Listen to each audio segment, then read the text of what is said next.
Bom dia, graça e paz, meus irmãos, e que Deus os abençoe grandemente. Amém? Espero que todos estejam bem para a glória de Deus. Queridos irmãos, hoje estaremos dando continuidade na leitura e exposição do livro de Gênesis, capítulos 4, 5 e finalizando no capítulo 6. No capítulo 4, amados irmãos, no versículo 1, conheceu Adão a Eva, sua mulher. A palavra conhecer é muito empregada na Bíblia para significar vida íntima conjugal. Observe-se, irmãos, que Eva, ao ter seu filho, louvou de coração ao Senhor pela criança. Ela procurava andar em retidão com Deus, agradecida por seu amor, perdão e o seu socorro. Do versículo 3 a 5 do capítulo 4, aqui veremos uma oferta ao Senhor. O Senhor, irmãos, aceitou a oferta de Abel, porque este compareceu diante dele com fé genuína e consagração. A oferta de Caim foi rejeitada porque ele estava destituído de fé sincera e obediente, e porque as suas obras eram más. Deus, irmãos, tem prazer em nossas ofertas e ações de graça, tão somente quando nos esforçamos para viver uma vida reta, de conformidade com a sua vontade. Nos versos 7 do capítulo 4, trata-se aqui da ação do pecado sobre Adão. Uma livre tradução desta parte do versículo seria: o pecado está de tocaia junto à porta. Seu desejo é possuir-te, mas tu deves dominá-lo. Deus, irmãos, retrata que o pecado como uma força tentadora que, de modo semelhante a uma fera ou um demônio, está pronto para atacar e devorar. Por outro lado, Deus também concede aos seus seres humanos a capacidade de vencer e de resistir ao pecado, quando nos submetemos à sua palavra, capacitados por sua graça. É do ser humano, irmãos, a opção de ceder ao pecado ou a de vencê-lo. E aqui nós temos uma referência maravilhosa em Romanos, capítulo 6. Nos versos 10 do capítulo 4, a voz do sangue do teu irmão clama a mim. Aqui vimos, irmãos, que a morte de Abel e o cuidado de Deus por ele demonstra que Deus, no decurso de todas as eras, observa atentamente todos os que sofrem por viver em retidão diante dele. Deus conhece o sofrimento desses justos, e o dia chegará em que ele agirá em favor deles, para fazer justiça e eliminar todo o mal. Versos 11. Agora maldito és tu. Caim, irmãos, foi amaldiçoado por Deus no sentido de Deus já não abençoar seus esforços para extrair da terra o seu sustento. Caim não se humilhou com tristeza e arrependimento diante de Deus, pois afastou-se do Senhor e procurou viver sem a sua ajuda. E viver sem a ajuda de Deus é impossível. Amém? Versículo 15. Um sinal em Caim. Talvez, irmãos, esse sinal deva ser entendido como posto em Caim para assegurá-lo da promessa de Deus. Caim não sofreu pena de morte nesse tempo. Posteriormente, irmãos, quando a iniquidade e a violência da raça humana tornou-se extrema na terra, a pena da morte foi instituída, como veremos mais para frente, lá para o capítulo 9, mais ou menos, do livro de Gênesis.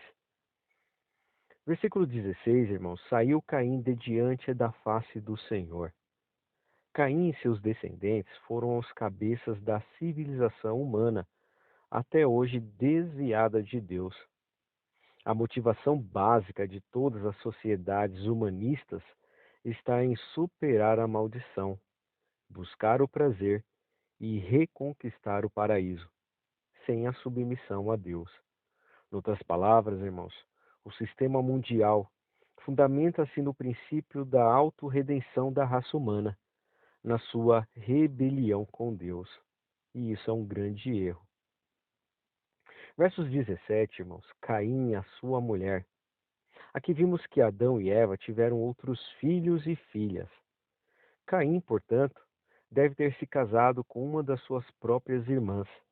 Semelhantemente, relacionamento foi uma necessidade no início. Posteriormente, devido à proliferação dos funestos efeitos, da queda, e os casamentos entre parentes multiplicaram as anomalias biológicas dos filhos, esse tipo de casamento foi proibido. Versos 19: Tomou Lameque para si duas mulheres. Lameque foi o primeiro a rejeitar o princípio do casamento monogâmico, ordenado por Deus. A depravação hereditária estava se alastrando progressivamente no lar e na família. Versos 26. Sob o incentivo, irmãos, de Enos, tiveram começo as orações e o culto público ao Senhor, onde invocar o nome do Senhor refere-se ao culto público. Os familiares ímpios de Caim organizaram e dirigiam suas vidas em torno das artes e empreendimentos seculares, e instituíram um modo de vida voltado para a altivez e a arrogância. A família de Sete, ao contrário, invocava o nome do Senhor, expressando assim a sua dependência dele. Dessa forma, duas descendências totalmente diferentes foram ocupando a terra, a dos justos e a dos ímpios. Capítulo 5, irmãos, a partir do versículo 1. As gerações de Adão. Este capítulo, irmãos, apresenta uma lista dos descendentes de Adão até o dilúvio. Os nomes representam a linhagem piedosa que permanecia fiel a Deus numa era cada vez mais corrupta. E aqui, irmãos, temos 2 pontos a meditar. Primeiro, lá em Hebreus, capítulo 11, cita que, dentre as pessoas desse período, 2 homens, Abel e Enoque, com destaque especial por terem agradado a Deus pela sua fé. Esses 2 integravam o remanescente, a minoria fiel que repelia o caminho de Caim. Já nos dias do dilúvio, quase todo mundo se corrompera, restando apenas 8 pessoas que foram salvas dessa catástrofe. O segundo ponto a meditar é que sempre haverá aqueles que servirão a Deus, que permanecerão fiéis a Ele, que seguirão a sua palavra e que esperarão nas suas promessas. Esses serão a minoria. Deus, porém, assinala seus nomes, assim como fez com os fiéis deste capítulo. Hoje, irmãos, se supomos que estamos sozinhos na luta pela fé em Deus e pela obediência à sua palavra, devemos lembrar-nos de que nunca estamos de fato sozinhos. Deus continua tendo seus milhares no mundo inteiro, que permanecem fiéis a Ele e à sua causa. E aqui tem uma referência muito interessante em 1 Reis, capítulo 19, versículo 18, e que eu peço aos irmãos que leiam para um melhor entendimento do texto. Amém? Versículo 5 do capítulo 5. 930 anos. A razão, irmãos, de uma longa vida naquele tempo pode ser porque o pecado apenas iniciara seus efeitos destruidores sobre o meio ambiente e no corpo físico. Já nos tempos de Abraão, a duração da vida estava reduzida a menos de 200 anos. Versículo 6. Sete gerou a Enos. O termo gerou, irmãos, aqui, não quer dizer apenas genitor, mas também progenitor, um antecessor de Enos. Por conseguinte, as genealogias de Gênesis, como as outras da Bíblia, não visam conter o nome de todos os descendentes de determinada linha paterna. versos 22 do capítulo 5. E andou Enoque com Deus. Sem dúvida alguma, irmãos, Enoque distinguiu-se em piedade. Note-se que a Bíblia diz a respeito dele, e aqui, em relação a esse respeito, eu quero mostrar aos irmãos três aspectos do que a Bíblia diz em relação ao versículo 22. Primeiro, ele andou com Deus e vivia pela fé em Deus. Confiava na sua palavra e promessas, como vimos em Hebreus capítulo 11. Procurava, irmãos, de toda maneira viver uma vida santa e andava nos caminhos de Deus, mantendo-se firme contra a impiedade da sua geração. Segundo ponto, Enoque era um pregador de justiça que denunciava o pecado e o modo ímpio da vida da sua geração. Referindo-se a Enoque, no livro de Judas, no versículo 14 e 15, diz assim: E destes profetizou também Enoque, o sétimo depois de Adão, dizendo: Eis que é vindo o Senhor com milhares de seus santos, para fazer juízo contra todos e condenar dentre eles todos os ímpios, por todas as suas obras de impiedade, que impiamente cometeram, e por todas as duras palavras que ímpios pecadores disseram contra ele.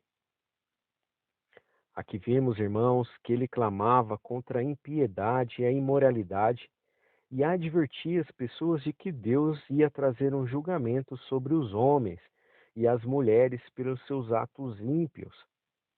E desses profetizou também Enoque, o sétimo depois de Adão, dizendo: Eis que é vindo o Senhor com milhares de seus santos, para fazer juízo contra todos e condenar dentre eles todos os ímpios, por todas as suas obras de impiedade que impiamente cometeram, e por todas duras palavras que ímpios pecadores disseram contra ele. Terceiro ponto aqui, irmãos, Enoque agradou a Deus. Sua vida, mensagem e espiritualidade agradaram tanto ao Senhor que ele honrou, tirando-o da terra para estar eternamente na sua presença, sem provar a morte. Os cristãos, irmãos atuais, devem tomar a vida de Enoque como exemplo, porque nós, de igual modo, vivemos em meio a uma geração má e ímpia. Estamos nós andando com Deus, vivendo em verdadeira santidade, reprovando o pecado e advertindo as pessoas a fugirem da ira vindoura. E estamos nós, irmãos, esperando Jesus Cristo para nos levar desta terra para estarmos para sempre com Ele. Amém? Versículo 24 do capítulo 5. Deus para si o tomou. O fato de Enoque, irmão, ser levado diretamente ao céu sem provar a morte, subentende que os justos antes de Abraão tinham uma viva esperança da vida futura com Deus.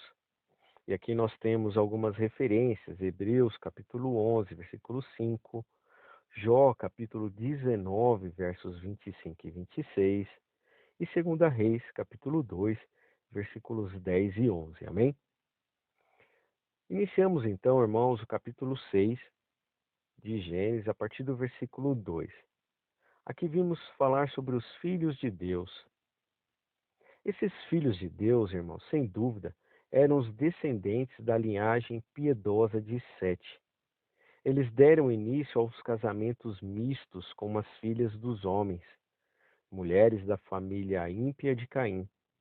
A teoria de que os filhos de Deus eram anjos não subsiste ante as palavras de Jesus, que os anjos não se casam. Essa união entre os justos e os ímpios levou à maldade do versículo 5. Os justos, irmãos, passaram uma vivência iníqua. Amém? E com resultado, a terra corrompeu-se e encheu-se de violência, infelizmente. Verso 5, do capítulo 6. A maldade do homem se multiplicara. Nos dias de Noé, O pecado abertamente se manifestava no ser humano de duas principais maneiras: a concupiscência da carne e a violência. A degeneração humana, irmãos, não mudou. O mal continua irrompendo desenfreado através da depravação e da violência. Hoje em dia, a imoralidade, incredulidade, a pornografia, a violência dominam uma sociedade inteira. Verso 6. Então, arrependeu-se o Senhor. Deus, irmão, se revela, já nesses primeiros capítulos da Bíblia, como um Deus pessoal para com o ser humano e que é passível de sentir emoção, desagrado e reação contra o pecado deliberado e a rebelião da humanidade. E aqui eu quero destacar 3 pontos. O primeiro é que aqui a expressão arrependeu-se significa por causa do trágico pecado da raça humana, Deus mudou a sua disposição para com as pessoas. Sua atitude de misericórdia e de longanimidade passou à atitude de juízo. Segundo, a existência de Deus, o seu caráter e seus eternos propósitos traçados permanecem imutáveis, porém, ele pode alterar seu tratamento para com os homens, dependendo da conduta deste. Deus, irmãos, altera sim seus sentimentos, atitudes, atos e intenções, conforme as pessoas agem diante da sua vontade. Terceiro ponto, essa revelação de Deus como um Deus que pode sentir pesar e tristeza, deixa claro que ele, em relação à sua criação, age pessoalmente, como no recesso de uma família. Ele tem um amor intenso pelos seres humanos e solicitude divina ante a penosa situação da raça humana. No versículo 9, capítulo 6, Noé era varão justo e reto em suas gerações. Em meio à iniquidade e maldade generalizada daqueles dias, Deus achou Noé um homem que ainda buscava comunhão com ele e que era varão justo. Noé, irmãos, reto em suas gerações, equivale dizer que ele se mantinha distanciado da iniquidade moral da sociedade ao seu redor. Por ser justo e temer a Deus e resistir à opinião e conduta condenáveis do público, Noé achou favor aos olhos de Deus. Essa retidão de Noé, irmãos, era fruto da graça de Deus nele, por meio da sua fé e do seu andar com Deus. A salvação no Novo Testamento é obtida exatamente da mesma maneira, mediante a graça e a misericórdia de Deus, recebidas pela fé, cuja eficácia conduz o cristão a um esforço sincero para andar com Deus e permanecer separado da geração ímpia ao seu redor. Hebreus, irmãos, capítulo 11, versículo 7, declara que Noé foi feito herdeiro da justiça, que é segundo a fé. O Novo Testamento também, irmãos, declara que Noé não somente era justo, como também pregador da justiça. Nisso, ele é exemplo do que os pregadores devem ser. Amém? Versículo 14 do capítulo 6. A palavra hebraica aqui traduzida como arca significa um objeto apropriado para flutuar e ocorre somente aqui e em Êxodo, capítulo 2, versículo 3 e 5, onde a mesma palavra refere-se ao cesto flutuante em que o nenê ou bebê Moisés foi colocado. Olha que interessante. A Arca de Noé, irmãos, era semelhante a uma barcaça de tamanho colossal. Sua capacidade de carga corresponde a mais de 300 vagões ferroviários. Calcula-se, irmãos, que a arca podia comportar cerca de 7.000 tipos de animais. Hebreus, capítulo 11, versículo 7, assinala a arca como um tipo de Cristo, aquele que é o meio de salvação do crente, para livrá-lo do juízo e da morte. E finalizando o capítulo 6, no versículo 18: Contigo estabelecerei o meu pacto. Deus, irmãos, mediante o seu pacto, prometeu a Noé que este seria salvo do julgamento e que ia ocorrer através do dilúvio. Noé, irmãos, correspondeu ao pacto de Deus, crendo nele e na sua palavra. Sua fé foi demonstrada quando ele temeu e quando construiu a arca e entrou nela. E finalizando, irmãos, a leitura de hoje. A partir da escolha de Noé, o Senhor ministrou a ele um plano que seria o responsável pela sobrevivência da raça humana no juízo de Deus. Ele deveria construir uma arca de acordo com o projeto que o Senhor lhe mostrou. Temos sempre a oportunidade, irmãos, de viver coisas extraordinárias com Deus. Noé era agricultor e não construtor de navegações, mas mesmo assim não pôs empecilhos ao projeto de Deus. O mesmo deve acontecer conosco, amém? Quando ouvir o chamado do Senhor, devemos rapidamente nos submeter, irmãos, com toda certeza, Ele cuidará de todo o processo. O dilúvio, irmãos, que estava prestes a vir, seria responsável pela destruição de toda a vida da terra, com exceção de Noé, sua família e os animais que o Senhor determinou que entrasse na arca. Tal como o Senhor ia lhe dizendo, Noé fazia. Devemos, irmãos, demonstrar o mesmo empenho. Há muitos questionadores em nossos dias. As pessoas querem saber as razões e os motivos para tudo. Não vemos um Noé questionador, mas obediente à direção de Deus. Um coração devoto agrada ao Senhor. Amém? E com isso, amados irmãos, nós finalizamos a leitura e exposição do livro de Gênesis, capítulos 4, 5 e 6, de acordo com o cronograma de leitura. Um forte abraço, uma excelente leitura e meditação das Sagradas Escrituras por intermédio deste livro maravilhoso, que é o livro de Gênesis. Até amanhã, fiquem na paz e que Deus os abençoe grandemente.